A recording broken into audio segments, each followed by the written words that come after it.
अब घर सर एकछिन बढाल्नु पर्यो।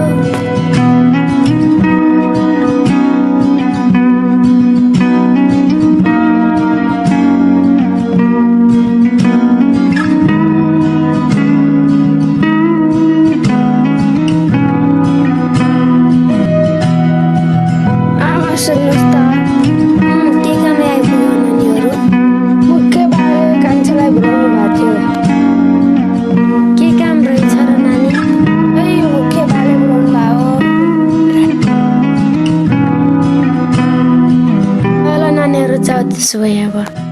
ल त्यसो भए हामी गयौँ।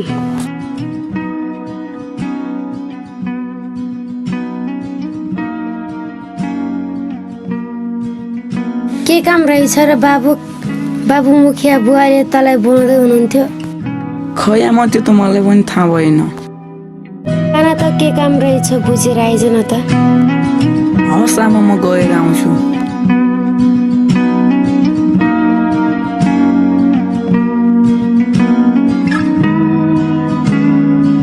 म कान्छो पनि उतातिर गइहाल्यो, अब सामान डल्याउँछु म।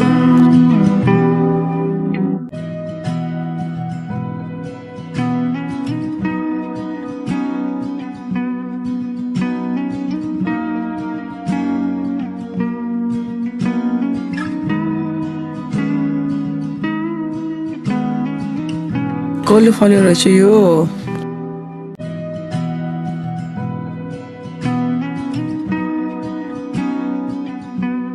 घरमा त ढोका लाउनु भएको रहेछ। ए मुखिया बा कहाँ जानुभयो रहेछ? ओहो कान्छो आइपुग्यो के हो? मैले बोलाउन पठाएको थिएँ।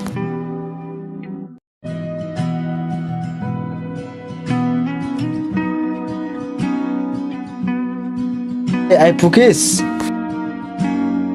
एकछिन यहाँ बस् न, सानो काम थियो त्यसैले मैले तँलाई बोलाउन पठाएको हो। के काम हो भन्नु न।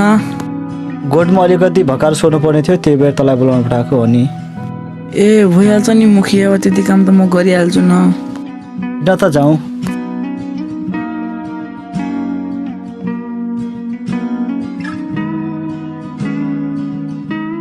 यही हो, यति काम गर्दैन त है। ए भइहाल्छ नि मुखिया बा। ल कान्छ झारो। हवस् मुखिया बा।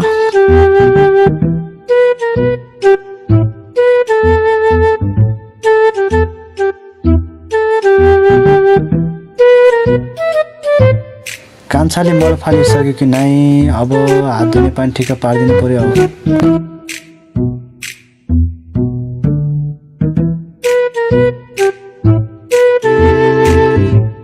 सकिनस् त कान्छा? अब थोरै छ मुखिया बा। सकेपछि आइज, यहाँ पानी र साबुन राखिदिइरहेको छु।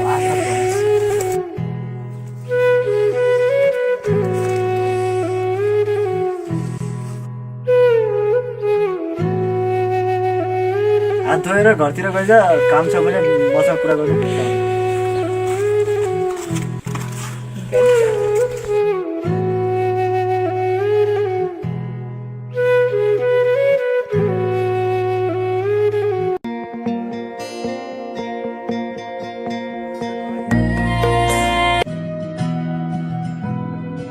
मुखिया बाबाट मागेर पैसा लाग्नुपर्छ यो अर्थ। भन के भयो? हेराउनु त मुखिया बा, थोरै के काम थियो। मुखिया बा मलाई थोरै पैसा चाहिएको थियो। ए त्यस्तो पो हो कुरा। मसँग कति छ लैजाऊ नि त। अहिलेलाई यति रहेछ।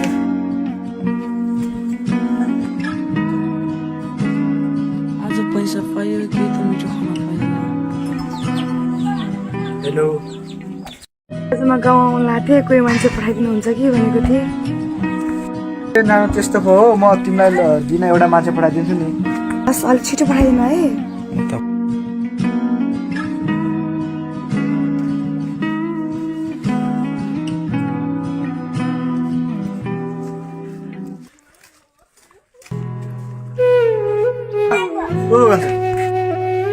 कान्छा बाहिर आ त। हजुर मुखिया बा आज गोरी नानी आउला रहेछन् त बाटोसम्म ल्याउन जान्छस् कि भनेर हस् मुखिया बा म गएर आइहाल्छु न याल बाटोसम्म आइपुग्यो भने अहिले हस् मुखिया बा म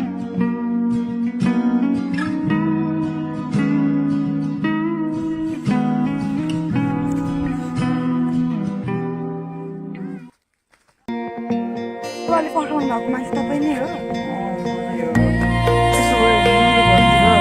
ए, लौ, यो लफा।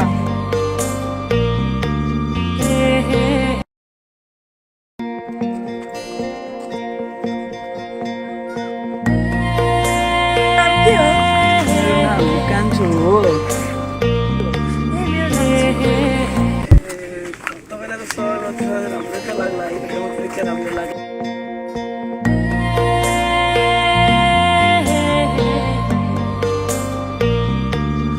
रमाइलो मान्छे रहेछ उता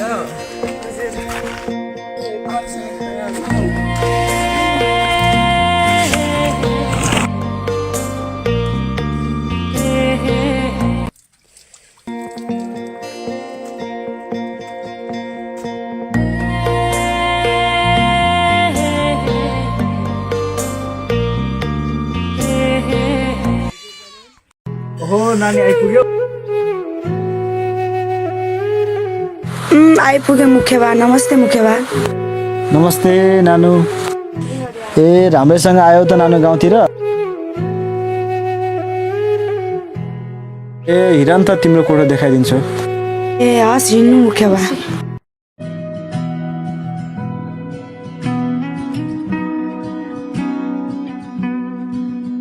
जा कान्छ यो नानीको सामान भित्र राख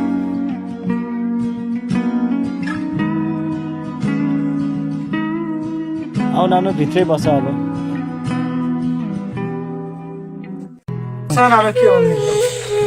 तिम्रै घर त हो मुखिया बा मेरो पनि घरतिर थोरै काम छ मन लाग्यो है हस् कान्छ जात घरतिर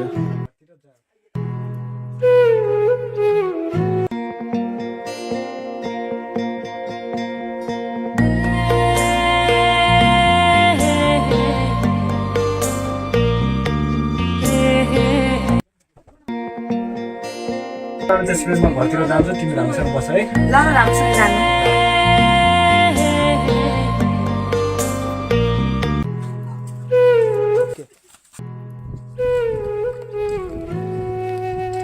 भाइ रे बडम धुरो लोक आवे ओ बुढी मा तिमीले मलाई अस्ति के भनेको थिए और मैले तिमीलाई के भनेको थिए र तिमीले मलाई अस्ति के भनेको थिए त्यो त मलाई उता थाहा छ भाइ त्यस्तो मैले तिमीलाई के भनेको थिए आज यसले जे भने नि आज यो बुढी मलाई छोड्नै हुन्न हो दाइ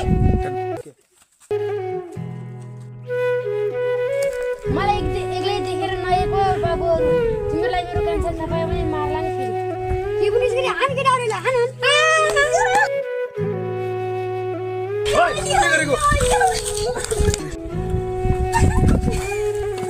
आतेल मारी मंगिलार